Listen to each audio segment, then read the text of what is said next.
Hello, today I'd like to show you how to install a center brace resonance weight on a Yamaha 875 EX. Your weight will come in a tin like this, already put together. And in the bottom you'll find the Allen wrench that you need for assembly.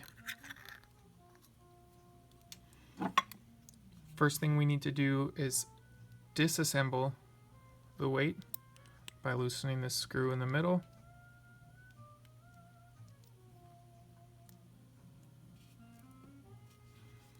Next thing we need to do is put this back plate underneath the brace and hold it in place with your finger.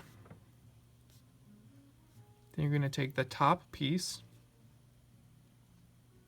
with the groove facing the bell and you're going to set it on top. Then you drop the screw in the middle, tighten it with the Allen wrench,